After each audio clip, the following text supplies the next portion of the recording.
పాటు మీ గృహంలో ఉంటాడు. ఆయన మిమ్మల్ని ఆశీర్వదిస్తాడు. ఆయన మిమ్మల్ని ఒక మనిషిగా నిలబెడతాడు. ఈ లోకంలో మిమ్మల్ని తలగా ఉంచుతాడు కానీ తావుగా ఉంచాలని వాగ్దానం చేసే దేవుడు, నిజమైన దేవుడు, నమ్మదగిన దేవుడు. ఈ లోకంలో ఎంతో మంది ఉండొచ్చు, ఎన్నో దేవుళ్ళు ఉండొచ్చు, ఎన్నో దేవతలు ఉండొచ్చు, కానీ ఆయన అంటున్నాడు నేనే నిజమైన దేవుడను.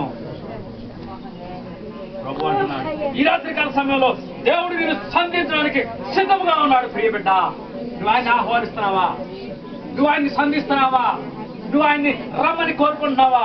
రమ్మని కోరుకుంటే దేవుడు నీతో పాటు ఉండి ఆయన నీతో పాటు కలకాలం ఉండాలనుకుంటున్నాడు. నీ హృదయంలో ఉండాలనుకుంటున్నాడు. నీ బిడ్డలతో పాటు ఉండాలనుకుంటున్నాడు. నీ హృదయంలో నీ ఇంటిలో ఉండాలని ఆయన తలుస్తున్నాడు. తోసివేస్తావా? ఆహ్వానిస్తావా? తెలుసుకోవాల్సింది నువ్వే. ఎత్తబడే గుంపులో ఉంటావా? విడిచిపెట్టబడే గుంపులో ఉంటావా?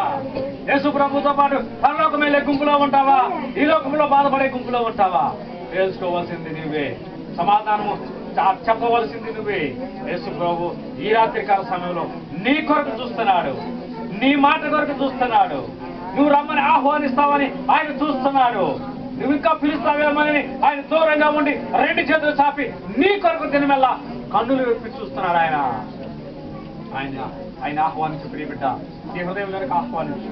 ఈ రాత్రికాల సమయంలో మహాపరిశుద్ధాన్ని పొందనాలి. ఆయన ఇదిగో ఆయన వరకు వాక్యం నీ బిడ్డలు ప్రభావ మీరు సంధించమని వేడుకొంచున్నాము. వారి హృదయాల్లోనికి మీరు రమ్మని వేడుకొంచున్నాము ప్రభావ. దురాత్మ శక్తులు, చీకటి శక్తులు, అంధకార శక్తులు యేసుక్రీస్తు నామములో దూరపరచమని వేడుకొంచున్నాము. ఈ రాత్రికాల సమయంలో వాక్యమన్న నీ బిడ్డలను ప్రభావ సంధించమని వేడుకొంచున్నాము. ఆయన మీ కొరకు మంచి సాక్షులుగా, బలమైన సాక్షులుగా నిలబెట్టమని, వారి అవసరాలు తీర్చమని యేసుక్రీస్తు శ్రేష్టమైన నామం బట్టి ప్రార్థించి వేడుకుంటున్నాం మా పరమ తండ్రి. ఈ సమయాన్ని ఇచ్చిన